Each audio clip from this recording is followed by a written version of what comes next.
잔치가 벌어졌습니다. 풍류가 들리고 사람들이 춤을 추며 기뻐합니다. 만들어 놓은 음식을 맛있게 먹으면서 사람들이 이 연한 고기가 도대체 뭐야? 이거 송아지 고기잖아 하면서 맛있게 먹고 있습니다. 가끔 초대를 해서 우리를 이렇게 즐겁게 하지만 오늘은 무슨 일이 있어서 이렇게 초대를 한 것이래 하면서 서로가 질문을 합니다. 근데 주인어른이 나타나서 이렇게 얘기를 합니다. 우리 집에 초청해 여러분들이 오셔서 감사합니다 하면서 오늘 잔치는 우리 둘째 아들이 죽었다라고 생각했는데 살아 돌아왔습니다. 그래서 잃었다가 얻은 아들이기에 제가 잔치를 준비를 했습니다. 마음껏 즐기십시오. 제가 둘째 아들을 낳을 때보다도 더 오늘 기쁩니다 라고 하면서 잔치 배경 설명을 했습니다. 그러면서 돌아온 아들을 향해서 오라고 그렇게 하면서 앞에 세우더니 보십시오. 오래전에 나간 아들입니다. 사람들이 보니까 옷도 새 옷 입었고 손에 새로운 가락지도 끼었고 신발도 새로운 신발을 신었어요. 그렇구나. 완전히 이 집안의 아들로 주인이 인정을 했구나 하는 생각을 그들이 갖게 되었습니다. 이 아들은 얼굴에 홍조를 띠고 초청해서 온 손님들 사이에 다니면서 그동안 걱정을 끼쳐드려 죄송하다고 앞으로는 그런 일이 없을 거라고 인사를 하며 다니고 있습니다. 여러분 성경에서 보게 되어지면 소위 탕자의 비유라고 하는 비유 속에 나오는 이야기입니다. 여러분 기독교는 한마디로 말하면 잔치의 종교라고 그렇게 말씀을 드릴 수가 있습니다. 세상의 종교를 보게 되어지면 많은 경우에 힘들고 어려운 그러한 것들을 통해서 바로 자신들이 섬기고 있는 그러한 신을 만나게 되어집니다. 이런 굿하는 거 하나를 보더라도 얼마나 힘들어하는지 몰라요. 근데 우리 기독교는 하나님께서 자기의 아들을 십자가에 죽게 하심으로 우리가 가지고 있는 모든 문제를 해결하시고 그리고 우리에게는 자유와 기쁨과 평안을 주셔서 잔치에 참여하도록 한 것이 우리가 믿는 기독교입니다. 여러분 그러므로 예수님을 믿기 전과 믿은 다음이 달라요. 고린도후서 5장 17절에 그런즉 누구든지 그리스도 안에 있으면 새로운 피조물이라 이전 것은 지났으니 보라 새 것이 되었도다. 보라 새 것이 되었다라고 그렇게 말씀을 하고 있습니다. 예수 그리스도를 믿음으로 말미암아 새로운 존재가 되었다.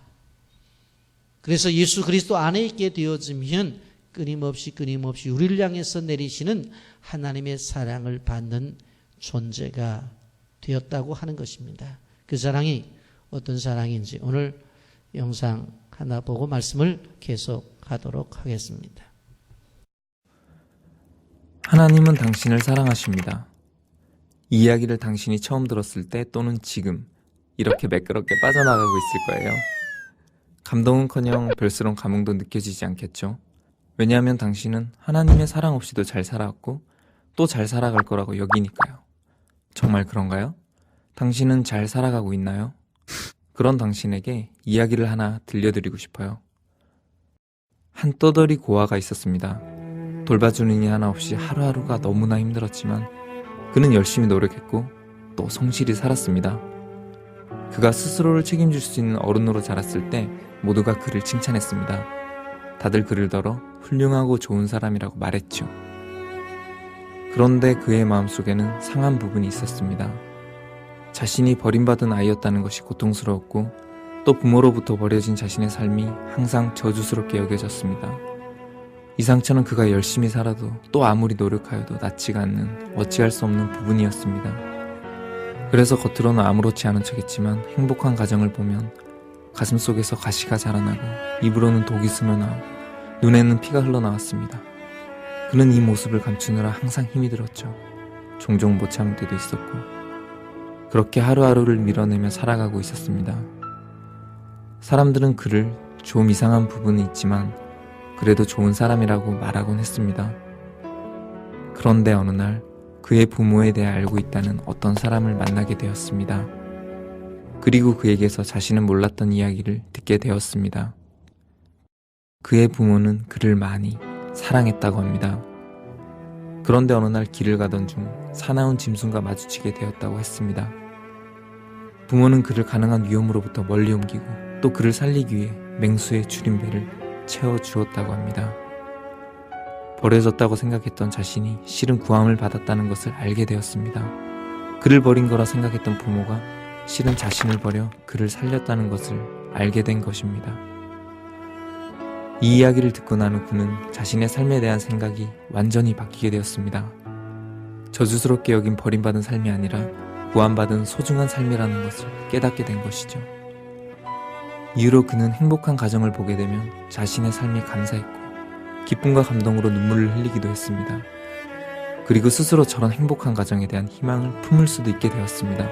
그의 상처는 나았고 더 잘할 수 있게 된 것입니다. 하나님의 사랑에 대해 알게 된다는 것은 이것과도 같습니다. 당신이 상상하지도 못했고 알 수도 없었던 일들에 대해 듣고 깨닫게 되는 것이죠. 그래서 당신의 낫지 않던 어느 부분, 상한 곳, 채워지지 않는 구멍, 한순간 당신을 미치게 만들어버리던 버튼, 충분히 사랑받지 못해 아직 자라나지 못한 연약한 어린아이 같은 부분, 이런 당신의 모습이 회복되고 잘 자라게 될 거라는 약속을 받는 것, 이것이 바로 당신을 위해 준비되어 있는 아직 모르고 있던 하나님의 사랑입니다. 이후로도 당신에게 약속된 많은 사랑들이 있습니다. 우리는 당신이 이것에 대해 알게 되기를 소망합니다. 꼭 들려주고 싶은 이야기가 아주 많습니다. 그래서 우선 한 가지 먼저 말해드릴게요. 하나님은 당신을 정말로 사랑하십니다. 옆 사람과 인사 나누십시오. 하나님은 우리를 사랑하십니다. 다른 분을 향해서 하나님은 당신을 사랑하십니다. 우리는 계속 출애굽기 말씀을 묵상을 하면서 오늘은 제사장의 복장을 통해서 이것을 신학적으로 어떻게 해석을 하고 우리에게 주신 하나님의 은혜가 무엇인지를 좀 생각해 보려고 합니다. 그럼 제사장의 복장은 특별했습니다. 성경에 보면 기름 부음을 받는 대상자들이 3명이 있었는데 왕과 선지자와 제사장입니다. 이 세 직분은 바로 기름 부음을 받습니다. 그런데 그 세 기름 부음을 받는 대사 직분들 가운데서 바로 이 거룩한 옷을 입는 사람은 누구냐? 제사장이 거룩한 옷을 입습니다. 물론 왕도 거룩해야 되고 선지자도 거룩해야 돼요. 그런데 하나님은 이 제사장에게 옷을 입히면서까지 거룩을 요구하셨던 것을 보게 되어집니다. 제사장들이 입는 의복을 보게 되어지면 바로 관에 여호와께 성결이라고 하는 바로 말이 쓰여져 있습니다. 결국 다른 어떤 직분도 그렇지만 제사장이야말로 여호와 앞에 성결해야 된다는 그런 이야기입니다. 여러분 아셔야 될 것이 무엇인가 하면 제사장의 거룩함이 공동체의 거룩함입니다. 제사장의 거룩함이 공동체의 영성입니다. 그렇기 때문에 제사장 한 사람의 거룩함이 단순히 그 자신에게만 국한되는 것이 아니라 자기가 거하고 있는 모든 공동체의 거룩함을 대표한다고 하는 것을 우리는 기억해야 되는 것입니다. 근데 신약 성경에 와 보면 이 제사장이 누구냐? 바로 저와 여러분이 바로 제사장이라고 그렇게 말씀을 합니다. 베드로전서 2장 9절 말씀에 보면 그러나 너희는 택하신 족속이요 왕같은 제사장들이요 거룩한 나라요 그의 소유된 백성이니 이는 너희를 어두운 데서 불러내어 그의 기이한 빛에 들어가게 하신 이의 아름다운 덕을 선포하게 하여 하심이라고 말씀했습니다.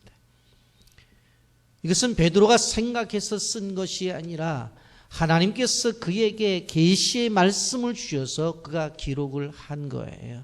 여기에 보면 왕같은 제사장들이요 거룩한 나라라고 그랬어요. 그의 소유된 백성이라고 그랬어요. 여러분, 우리 젊은 분들이 이렇게 하면서 기도를 드리죠. 하나님, 이 나라 이 민족이 제사장 나라가 되게 하옵소서. 근데 그러한 기도의 내용 자체가 다른 데서 온 것이 아니라 성경에 분명히 이야기하고 있다고 하는 거예요. 바로 왕같은 제사장들이요 거룩한 나라라고 하는.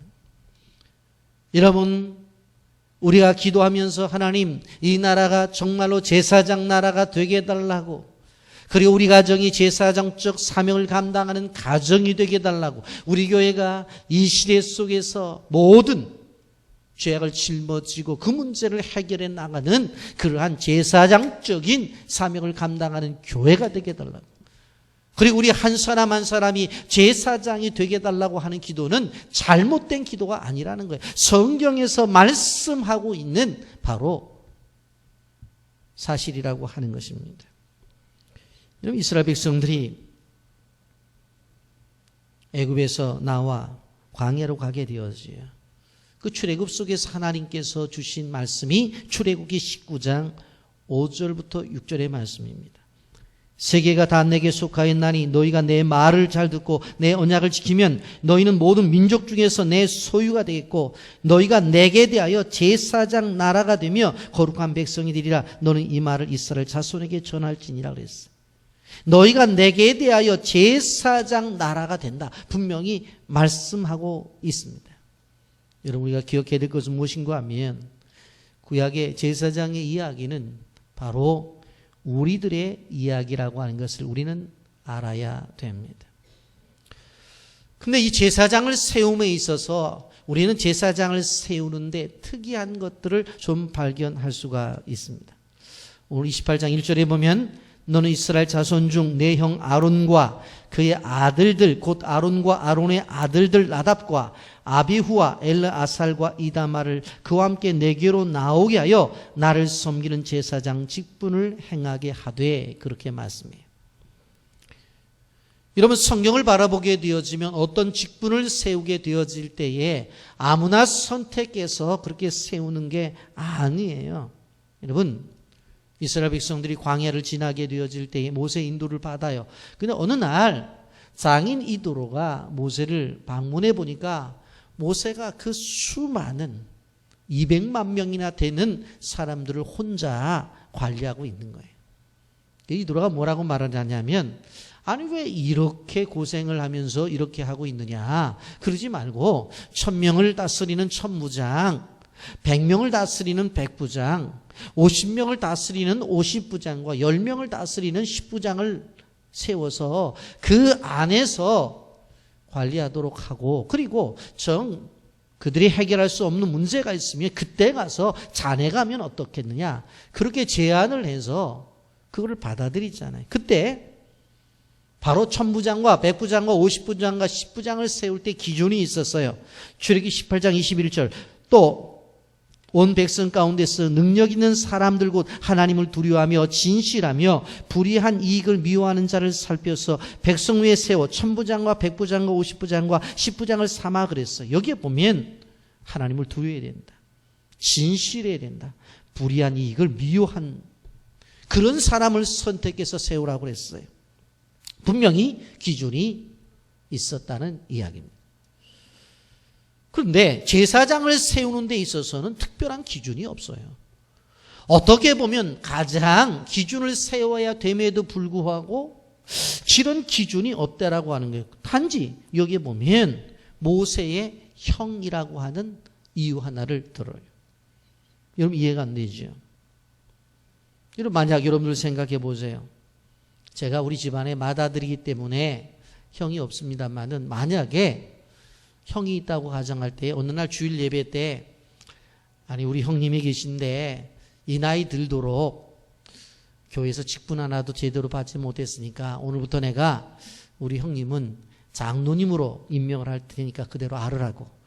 그리고 그의 아들들이 있는데 그 아들들도 다 장로님이라고. 그렇게 앞으로가 나이가 되면 불러줘야 된다고. 그렇게 이야기를 한다면 여러분들이 그걸 이해하겠느냐는 거예요. 이해가 안 돼요. 근데 오늘 성경은 뭐라고 말을 해요? 여러분 2절 3절을 보면 내용 아론을 위하여 거룩한 옷을 지어 영화롭고 아름답게 할지니 너는 무릇 마음의 지혜 있는 모든 자 곧 내가 지혜로운 영으로 채운 자들에게 말하여 아론의 옷을 지어 그를 거룩하게 하여 내게 제사장 직분을 행하게 하리니 그랬어요. 아론에 대한 어떤 조건이 없어요.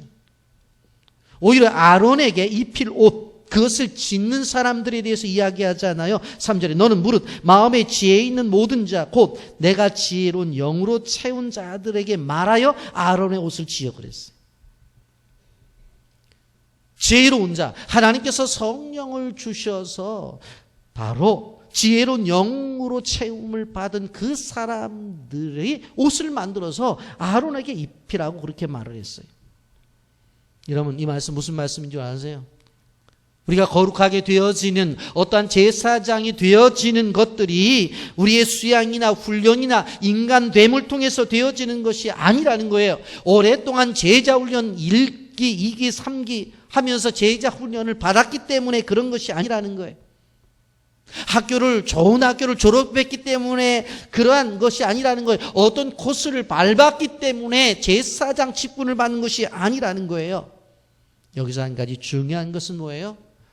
거룩한 옷을 입는 것만으로 바로 제사장이 될 수 있다는 거예요. 어떤 다른 조건이 아니라 그 사람이 바로 제사장이 될 수 있는 것은 거룩한 옷을 입는 것만으로 제사장이 될 수가 있다는 것입니다. 여러분 여기서 거룩에 대한 한 가지의 비밀을 우리는 알 수가 있습니다. 그것이 무엇인가 하면 거룩이라고 하는 것은 우리의 노력으로 되는 것이 아니라고 하는 것입니다.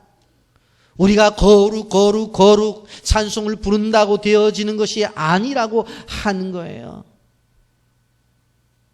우리가 거룩해지는 것은 무엇인가 하면 우리의 노력과 수고가 아니라 바로 거룩이라고 하는 것은 하나님의 손에 의하여 입혀질 때에 진정한 거룩한 모습이 나타난다는 거예요. 하나님이 우리를 거룩으로 덮어주실 때에 성령의 임재를 통해서 우리가 성령으로 덮여질 때에 우리가 거룩한 존재가 되어진다고 하는 거예요. 내가 수고하고 애쓰고 내가 노력하고 내가 공부해서 되는 문제가 아니라고 하는 거예요. 여러분 우리는 이럴 때 이런 질문할 수가 있어요. 아니 그러면 그 옷을 입는다고 해서 어떻게 우리가 거룩해질 수가 있느냐라고 하는 거예요. 여러분 하나님께서 그의 아들을 십자가에 죽게 하심으로 말미암아 우리에게 그 보혈의 피로 우리의 죄 사함을 주셨어요. 그렇다고 한다면 주님이 이렇게 묻는 거예요. 우리가 생각해 보자. 내가 덮어서 덮지 못할 죄가 있느냐? 내가 가린다고 생각할 때 내가 가리지 못할 그러한 흠이 있느냐는 거예요. 내가 덮기로 작정하면 덮어지고 내가 가리기로 작정하면 가릴 수 있다고 하는 거예요. 그 일을 위해서 내 아들을 십자가에 죽게 하셨다고 하는 거예요. 여러분 그래서 우리는 기억해야 되는 거예요. 늘 왜 보혈의 찬송을 부르고 그 보혈을 사모하고 예수의 보혈로 말미암아 내가 죄의 사함을 받고 그 보혈로 덮여지기를 원하는가 하면 그렇게 하지 않고는 내가 온전한 그러한 삶을 살 수가 없기 때문에 그래요. 그래서 찬송가 259장에 찬송하는 거예요. 예수의 보혈로 그대는 씻기어 있는가 마음속에 여러 가지 죄악이 깨끗이 씻기어 있는가. 아멘입니까? 여러분, 여기서 우리가 이 제사장의 옷이 우리에게 주는 교훈이 있어요. 첫째, 그게 뭔가 하면은 거룩한 사람이 되려고 하는 자기 노력이 쓸모 없을 수 있다라고 하는 거예요.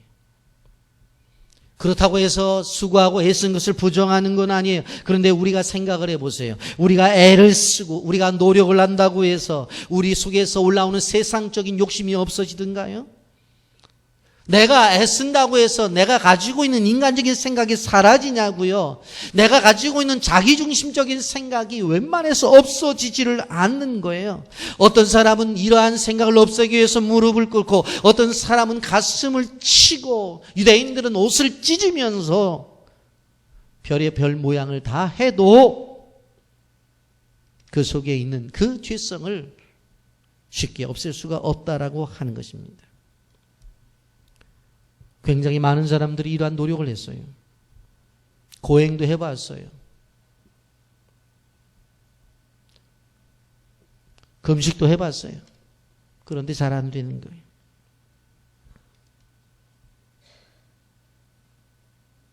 로마서 7장 19절에 보면 내가 원하는 바 선은 행하지 아니하고 도리어 원하시지 아니하는 바 악을 행한다 그랬어요. 여러분, 주일 저녁에 제가 로마서 강의를 하면서 예수님에 대해서 이야기를 했는데 예수님은 예수를 믿기 전에도 예수님이 필요하고 예수님은 믿은 후에도 필요하다고 그랬어요. 예수님을 바로 믿기 전에는 구원받기 위해서 필요하고 예수님 믿은 다음에는 그분의 능력을 가지고 이 죄악된 세상을 싸워 이기기 위해서 예수님으로부터 힘을 공급받아야 된다고 그랬어요. 지금 로마서 7장 19절에서 말씀하고 있는 사도 바울이 누구예요? 이 사람은 사도예요. 하나님의 은혜를 경험한 사람. 그런데 뭐라고 말해요? 내가 원하는 바 선은 행하지 아니하고 도리어 원하지 아니하는 바 악을 행하는도다. 바로 사도이면서도 이런 고백을 하는 거예요. 사도면 거룩해야 되잖아요. 그의 생각도 거룩해야 되고 그의 마음에 품은 것도 거룩해야 되고 모든 행동도 다 거룩해야 되잖아요. 그런데 그의 고백은 그렇지 않아요. 그래서 로마서 7장 24절에서 이렇게 외치는 거예요. 오라 나는 곤고한 사람이로다. 이 사망의 몸에서 누가 나를 건져낼 수 있겠느냐는 거예요. 그런 그의 인생을 살아가면서 죽어있는 자신을 바라보는 거예요. 여러분, 그렇기 때문에 우리가 우리 자신들을 생각해 볼 때에 내가 좀 거룩해졌다고 착각하지 말라는 거예요. 오늘 주일날 은혜를 받았으니까 내가 조금 더 거룩해졌지, 그런 생각을 하지 말라고 하는 거예요. 여러분, 우리는 기억해야 되는 거예요. 어떤 사람들은 새신자 공부를 하고 제자 훈련을 마치고 그랬으니 내가 거룩해졌구나. 아니에요.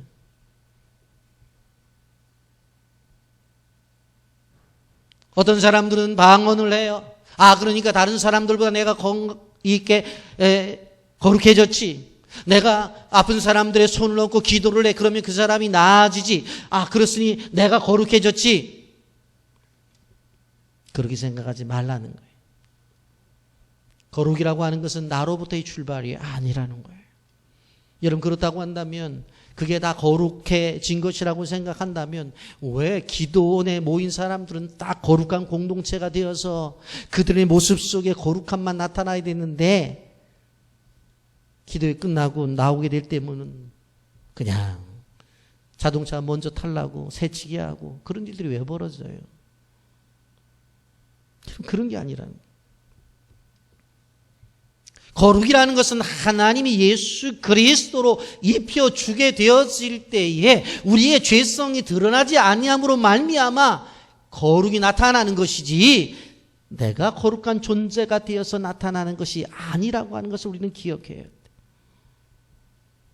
내가 스스로 거룩해진 것이 아니라 하나님이 우리를 예수 그리스도의 십자가로 덮어 놓았기 때문에 바로 밖으로 그나마 거룩한 존재로 보일 뿐이에요. 그럼 그렇다고 해서 우리가 거룩함을 단념해야 되느냐? 나는 거룩해질 수가 없어. 말씀을 듣고 보니까 나는 거룩과 상관이 없어. 이거 도대체 인간이 해도 되지 않는다면서 하는 것은 뭐냐면 거짓 메시지예요. 사단이 우리를 넘어뜨리려고 하는 그러한 생각이라고 하는 거예요. 그렇다고 한다면 우리의 삶이 거룩하기 위해서 어떻게 해야 돼요? 늘 주님의 은혜의 옷, 예수 그리스도로 옷 입기를 우리는 늘 사모해야 된다고 하는 거예요. 이런 신앙생활을 하면서 어떤 사람들은 그런 생각을 해요. 야, 올해까지 내가 열심히 일을 했으니까 좀 올해는 쉬자. 그런데 항상 여러분들이 기억해야 될 것이 뭐냐면 살아있는 물고기는 거슬러 올라가는데 죽은 물고기는 머물러 있지를 못해 물결에 따라 흘러내려갈 뿐이에요.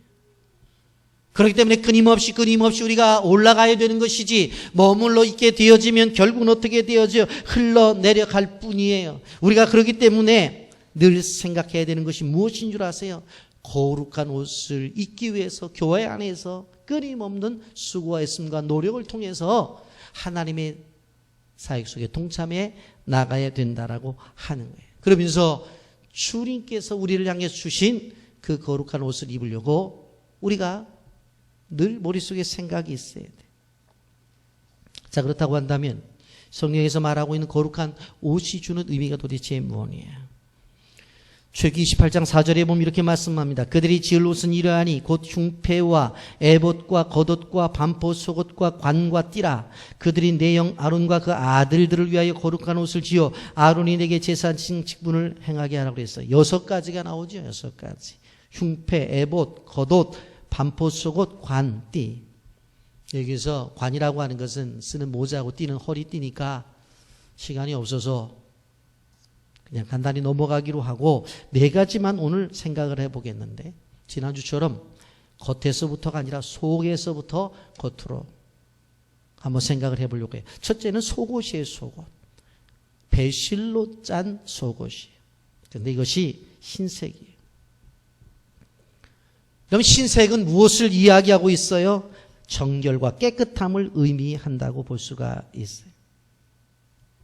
여러분, 제사장이 거룩한 옷을 입을 때 제일 먼저는 뭘 입어요? 바로 속옷을 입는데 이것이 하얀색으로 되어져 있는 바로 옷이에요. 제일 먼저 정결함과 깨끗함으로 옷 입으라는 거예요. 성도가 깨끗함을 위해서 기도하게 될 때 제일 사모하면서 기도해야 될 것이 무엇인고 하면 바로 거룩을 위해서 기도해야 되는데 그 거룩을 위해서 기도할 때에 깨끗함을 위해서 기도하라고 하는 것입니다. 하나님, 내가 내 모든 더러움을 끊게 하여 주옵소서. 나의 삶 속에서 죄된 행실을 끊게 하여 주시옵소서. 내가 생활할 때 더러운 행동들이 나에게 나타나지 않게 하여 주시옵소서. 여러분, 그리스도인들이 완벽한 사람은 아니에요. 부족하고 연약한 것 분명해요. 그러나 거룩을 사모하는 마음은 있어야 된다는 거예요. 그리고 그 마음을 가졌다고 한다면 끊임없이 하나님 앞에 기도해야 되는 거예요. 여러분, 예수님의 심정을 가장 잘 이해한 사람은 우리는 사도 바울이라고 이야기를 해요.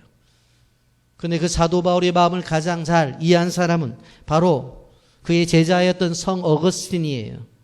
여러분, 성 어거스틴은 30대 중반까지 방탕하게 살고 다른 여자와의 관계 속에서 사생아까지 낳은 그러한 망단이었어요. 그런데 어느 날 친구의 집에 갔는데 하나님의 음성을 들어요. 집어 읽어라.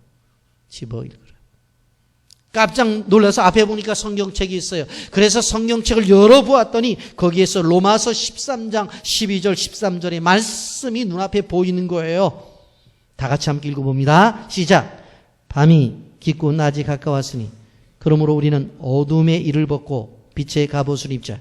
낮에와 같이 단정히 행하고 방탕하거나 술 취하지 말며 음란하거나 호색하지 말며 다투거나 시기하지 말며 오직 주 예수 그리스도로 옷 입고 정욕을 위하여 육신의 일을 도모하지 말라. 따라서 하십시오. 오직 주 예수 그리스도로 옷 입고, 오직 주 예수 그리스도로 옷 입으라고 그렇게 말씀하고 있어. 어둠의 일을 벗고 빛의 갑옷을 입자고 그랬어요. 그 빛의 갑옷이 도대체 어떤 옷이에요? 예수 그리스도라고 하는 옷이에요. 그 옷을 입고 우리가 육신의 일을 도모하지 말고 살라고 그렇게 말씀하고 있어요. 여러분, 그 옷이 깨끗한 옷이라는 거예요. 여러분, 사람이 바뀔 때에 옷을 바꿔 입게 되어지면 어떻게 되어져요? 바로 그 사람의 모습이 달라져요.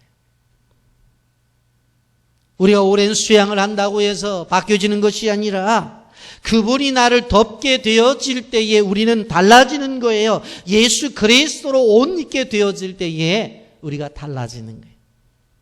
우리가 깨끗한 옷을 입게 되어질 때에 달라지는 거예요.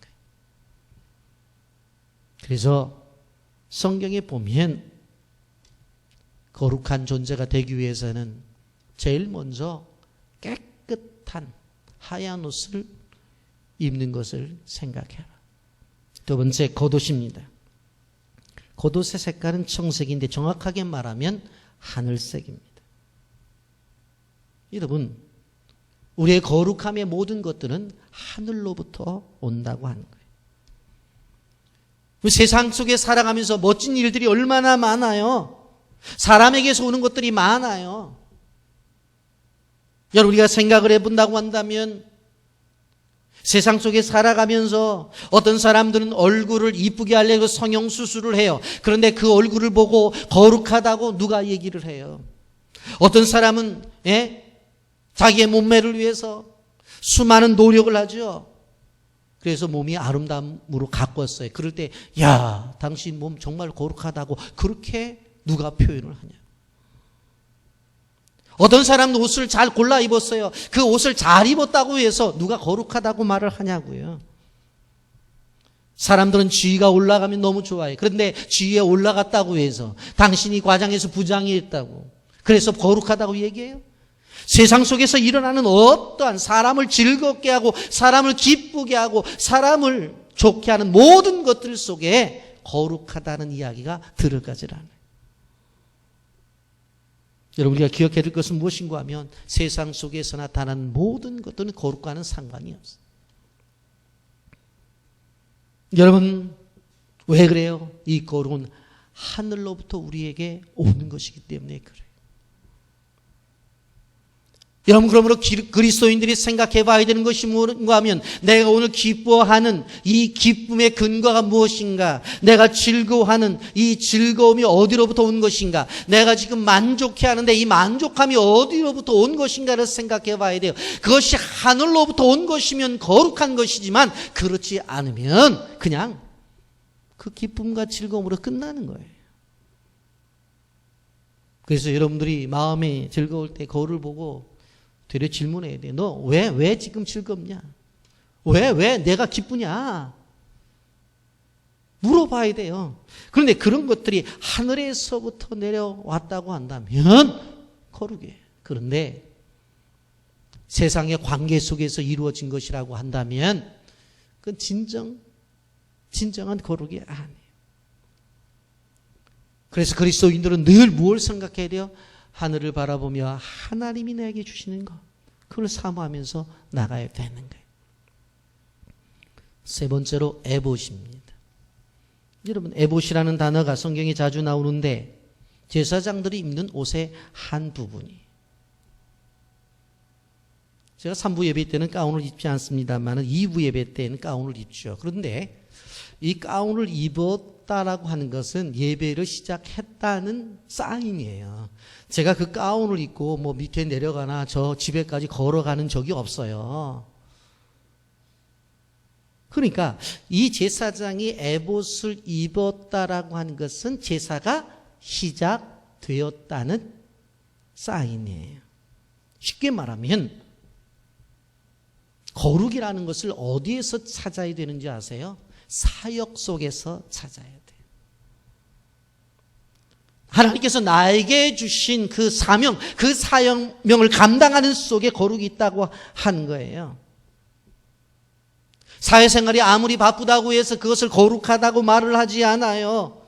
열심히 논다고 해서 그것을 거룩하다고 말을 하지 않아요. 어떤 사람이 스케줄을 잔뜩 적어놓고 봐봐. 아침에 새벽같이 일어났잖아. 아침에 아이들 학교 보내고 그 다음에 뭐 출근하고 이러고 어우 정말로 어휴 당신 스케줄을 보니까 거룩하네. 그렇게 말하지 않는다는 거예요. 제사장이 에봇을 입을 때부터 사역이 시작되어지고 그것이 거룩으로 인정을 받는 것처럼 하나님 나라와 하나님의 교회를 위해서 사역을 시작할 때부터 그는 거룩함이에요. 그래서 여러분이 예배를 드리는 것이 거룩한 거고 여러분들이 전도하는 것이 거룩한 거예요. 남들을 위해서 기도하는 것이 거룩한 거고 선교의 현장에 가서 선교지에 가서 사역을 하는 것이 거룩한 거예요. 여러분 그런데 그래서 우리는 거룩의 장소가 교회 안에만 제한된 것이 아니라 이 거룩의 장소가 가정일 수도 있고 일터일 수도 있고 그리고 더 나가서 선교지일 수도 있다는 거예요. 그런데 이 에봇에 중요한 것이 있어요. 여러분 이 18장 6절부터 12절까지인데 9절부터 12절까지만 제가 읽어드릴게요. 호마노 2개를 가져다가 그 위에 이스라엘 아들들의 이름을 새기되 그들의 나이대로 6 이름을 한 보석에 나머지 6 이름은 다른 보석에 새긴지라. 보석을 새기는 자가 도장에 새긴같이 너는 이스라엘 아들들의 이름을 그 2 보석에 새겨 금태에 물리고 그 2 보석을 에봇의 2 어깨바지에 붙여 이스라엘 아들들의 기념 보석을 삼되 아론이 여호와 앞에서 그들의 이름을 그 2 어깨에 메어서 기념이 되게 할지며. 이게 무슨 얘기인가 하면 바로 에봇을 입게 되면 양쪽에 바로 여기에 보면 보석에 이름을 새기는데 한쪽에 6 지파의 이름, 한쪽에 6 지파의 이름을 새기라고 하는 거예요. 여러분 군에 다녀오신 분들은 파란 견장을 차는 병사들이 있어요. 이것이 병사일 수도 있고 장교도일 수 있는데 병력을 다스리게 되어질 때는 견장을 차요. 책임이 있다는 거예요. 그게 여러분 이 출애굽기 28장에서 얘기하는 에봇에 나타난 쉽게 표현하면 2개의 견장이라고 하는 것은 엄청난 의미가 있는 거예요. 이것을 무엇을 이야기하는 줄 아세요? 제사장은 이스라엘 지파를 짊어지고 가는 사람이다. 그렇기 때문에 제사장은 그 책임감이 무거운 거예요. 여러분 제사장적 사명을 감당하고 있는 사람들은 얼마나 힘이 든지 몰라요. 여러분 우리를 부모들을 향해서 뭐라고 말해요? 가정의 제사장이라고 말을 하죠. 그 가정의 제사장이라고 말을 하는 것은 뭐예요? 그 아이들 한 사람 한 사람 아이들이 가지고 있는 문제를 누가 짊어지고 있어요? 부모가 짊어지고 가는 거예요. 그들이 공부를 잘하든 못하든 사회 속에서 인정을 받든 인정을 받지 못하든 그들이 어떤 상황이든지 간에 부모는 그 아이들을 짊어지고 가는 거예요. 그게 제사장적 사명이에요.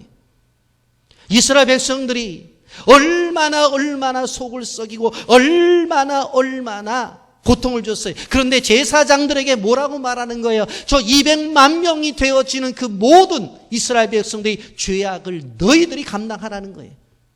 그래서 양쪽 어깨에 한쪽 어깨에는 6 지파의 이름을 쓰고 한쪽 지파에는 6 지파의 이름을 쓰는 거예요. 여러분 생각을 해보세요. 가정만 그렇습니까? 사업을 운영하는 사람들은 여러분 직원들을 관리하면서 잘 되면 좋지만 그렇지 않았을 때에 월급대가 되어지면 그 사람들의 생활을 책임져야 되는 그런 것들 때문에 얼마나 어깨가 무거운 줄 아세요? 쉬운 게 아니라고요. 교회도 마찬가지예요. 여러분 죄송합니다만 담임 목회를 한다는 게 쉬운 거 아니에요. 교회가 가지고 있는, 성도들이 가지고 있는 모든 짐들을 누가 짊어지는 거예요? 담임 목사가 짊어지고 기도하면서 이 문제를 해결하려고 나가는 거예요. 그래서 성경이 그렇게 말하는 거예요. 제사장의 직분 속에 중요한 것은 무엇인가 하면 에봇을 입어라. 그 에봇 속에는 한 곳에는 6지파 이름을, 한 곳에는 6지파 이름을 짊어지고 가라는 거예요. 짊어지고. 이런 기분 좋을 때는 짊어지고 가고 기분 나쁠 때는 집어던지는 것은 거룩한 사역이 아니에요. 왜 이것을 짊어지고 가는 사역이 거룩한 사역인가 하면 바로 이것은 다른 사람들과 상관없이 제사장만이 해야 될 것이기 때문에 거룩한 것이라고 하는 거예요. 여러분, 내 가정을 짊어지고 내 사업을 짊어지고 내 성읍을 짊어지고 내 교회를 짊어지고 가는 거룩한 제사장들이 있을 때에 그 공동체가 살아나는 거예요. 그래서 우리는 기억해야 되는 거예요. 내 어깨에 교회 부흥이 있다. 한 사람이라도 전도해서 이 자리를 채우자 하고 하는 그러한 부흥에 대한 열망을 가지고 있는 이 시대의 교회에 부흥의 제사장이 필요한 거예요. 우리의 건축에 짐은 나에게 있다. 내가 짊어지고 이 문제를 해결하게 되겠다 하는 짐이 있었을 때 문제가 해결되어지는 거예요. 우리가 기억해야 돼요. 바로 저와 여러분이 뭐예요? 제사장. 그런데 제사장의 어깨에는 뭐가 있다고요? 바로 짐이 바로 새겨져 있어요. 새겨져 있어요. 이스라엘의 제사장에게는 한쪽에는 6지파, 한쪽에는 6지파의 이름이 새겨져 있어요. 또 한 가지 흉패입니다. 가슴에 흉패를 붙여요. 그런데 여기에는 12지파의 이름이 있습니다. 그런데 이 흉패가 무슨 흉패라고 그래요? 판결 흉패라고 그랬어요. 출애굽기 28장 21절 이 보석들은 이스라엘 아들들의 이름대로 12이라 보석마다 12지파의 한 이름씩 도장을 새기는 법으로 생기고 그랬어요. 무슨 얘기인 줄 아세요? 제사장의 마음속에 12지파의 이름을 새겼다는 것은 12지파를 마음속에 두라는 거예요.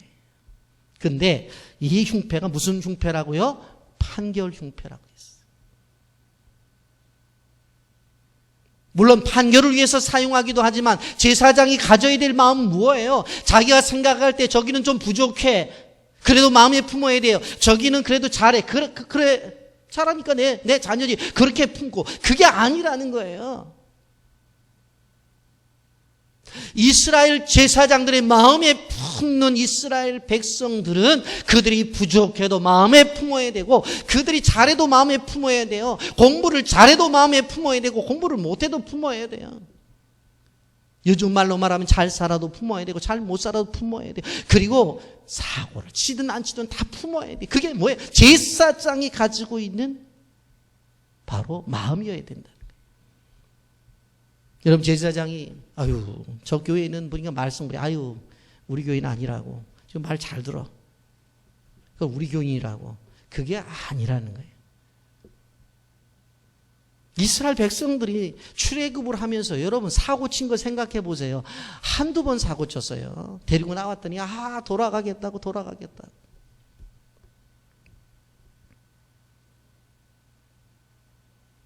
시내산 올라가서 하나님 말씀 받고 내려왔더니 뭐하고 있어요?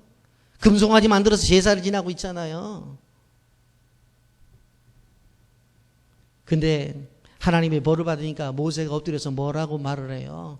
예? 하나님, 저들의 이름을 지으려면 나를 생명책에서 내 이름 지워달라고 그러잖아요. 이게 바로 뭐예요? 제사장적 사명을 갖고 있는 모습인 거예요. 잘못해서 벌받아 죽을 수 있지. 그런데 그 사람 죽이려면 나 죽이래. 이게 제사장인 거예요.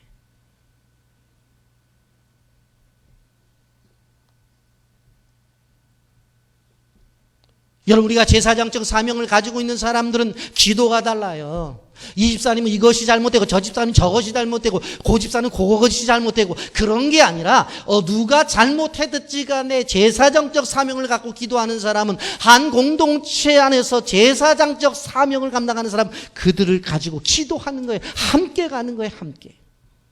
그들이 부족하든 그들이 연약하든 배우지 못했든 가지지 못했든 뭐 어떻게 됐든지 간에 제사장적 사명을 갖고 있는 사람은 함께 가는, 함께. 이게 제사장, 이게 제사장의 흉패가 주는 의미예요.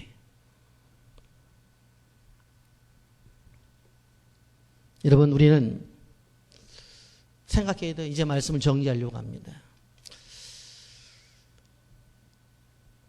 예수 그리스도로 옷 입는다고 하는 이 생각이 도대체 무엇을 갖고 있는 것이냐.